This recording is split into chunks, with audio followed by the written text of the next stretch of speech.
அடுத்தது 2024 இந்த 34வது கேள்வி.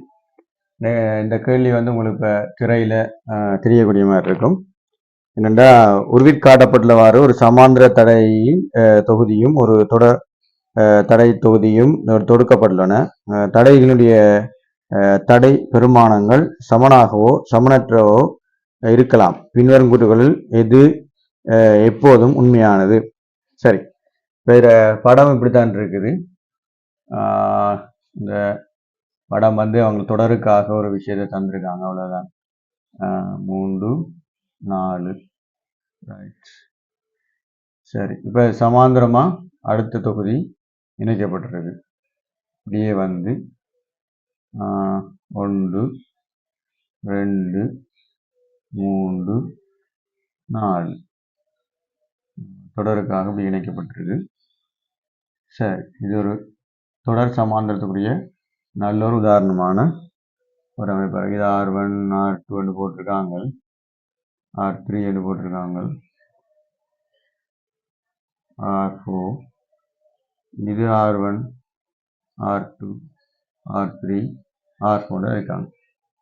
இப்போ முதலாவது கூற்று என்ன சொல்லுதான்னு சொன்னா, சமாந்திர தடை தொகுதியில் உள்ள ஒவ்வொரு தடையினூடாகவும் பாயும் ஓட்டம் ஒரே அளவாக இருக்கும். இப்ப முதல்ல என்ன நடக்கும்னு சொன்னா, உண்மையிலேயே இதுல இருந்து வார மின்சாரம் வந்து இது ஐயாக இருந்தா இது அப்படியே ஐயா தான் இருக்கும். தொடர்ல இருக்கிற மின்சாரம் அவ்வளவும் இப்படியே ஐயா தான் இருக்கும். ஒவ்வொரு தடை கிடையாத தோட்டம் அப்படியே ஐயா தான் இருக்கும்.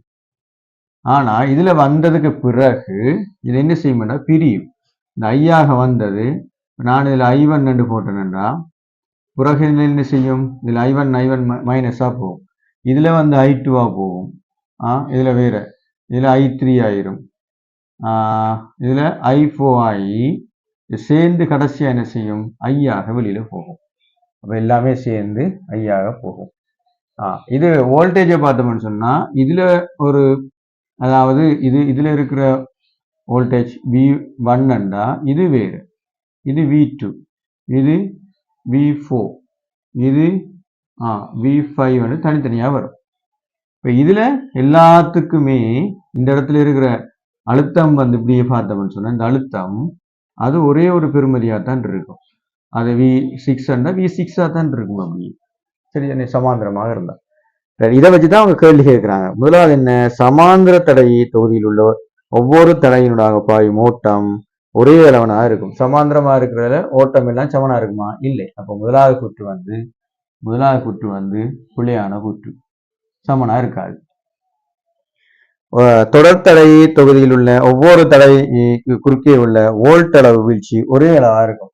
தொடர்தடையில் இருக்கிற வோல்ட் அளவு வீழ்ச்சி வந்து ஒரே அளவா இருக்கும். ஒரே அளவா இருக்குமா? இல்லை, அது வித்தியாசமா இருக்கு. அதான் வித்தியாசமா நான் போட்டிருக்கேன். அடுத்தது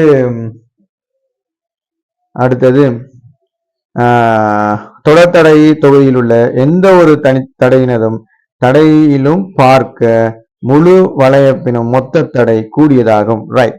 இப்ப தொடர்ந்து இருக்கிற தடையின ஒவ்வொரு தடையினுடைய தடை தொகுதியிலையும் பார்க்க மொத்தமா நாங்க பாக்குற தடை வந்து கூட இருக்குமே.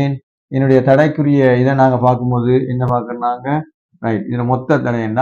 R1 R1 plus R2 R3 plus R4. ஆகவே என்ன செய்யும்? இந்த மொத்த தடை இந்த தடையை விட மொத்த தடைக்கு வந்து கூடத்தான் இருக்கும். அப்ப இது இப்போதைக்கு சரியன்னு எடுப்போம், மற்றதை பார்ப்போம். நாலாவது, முழு வளையப்பினதும் மொத்த தடை சமாந்திர தடை தொகுதியில் உள்ள மிகப்பெரிய தடையிலும் பார்க்க குறைந்ததாக இருக்கும். முழு வளையப்பின் மொத்த தடை வந்து சமாந்திர தடையில் உள்ள மிகப்பெரிய தடையிலும் பார்க்க குறைந்ததாக இருக்கும். அப்படி சொல்றதுக்கு வாய்ப்பு இல்லை. இப்ப சமாந்திர தடையில் இருக்க தடை இதென்று பார்த்தோம்னா, நாங்க வளமையா ஒரு இது வச்சிருந்தாங்க. மொத்த தடை சமன் என்ன? R1 R2 R3 R4 பெருக்கி R1 plus R2 R3 plus R4.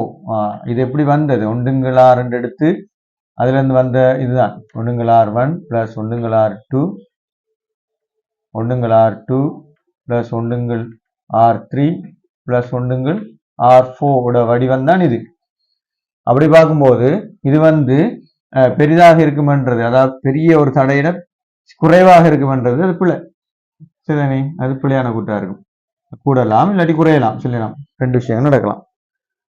அந்த முழு வலையமைப்பிலிருந்து மொத்த தடை வலையமைப்பில் உள்ள எந்த ஒரு தனித்தடையினதும் தடையினும் பார்க்க குறைந்ததாகும். முழு மொத்த தடை வலையமைப்பில் உள்ள எந்த ஒரு தனித்தடையினதும் பார்க்க குறைந்ததாகும். அப்ப இந்த மொத்தமா இருக்கிற இந்த வலையமைப்பில முழு வலையமைப்பில மொத்த தடை வந்து வளமையிலும் உள்ள எந்த ஒரு தனித்தடையிலும் பார்க்க குறைந்த. இந்த தனித்தடையில ஏதாவது ஒரு தடையில குறைஞ்சா இருக்குமாண்டா? குறைஞ்சா இருக்காது. ஏன்னு சொன்னா இது தொடர், இதுல ஒரு தடை கொண்டு வரும். இதுல இருந்து பார்த்தோம்னா இதுவும் ஒரு தொடரா தான் வரும். இவ்வளத்தையும் நாங்க ஒரு தடை எடுத்துட்டு, சரி, விளைவில் தடை எடுத்துட்டு இதோட சேர்த்து கூட்டினோம்னா இதுல இந்த பெருமனையோட இன்னொரு பெருமை கூடுமே ஒழிய குறையாது. ஆகவே இது கடைசியா அதுவும் வராது. ஆகவே இந்த கூற்றின் பிரகாரம் விடை வந்து எங்களுக்கு 3வது விடையா இருக்கும்.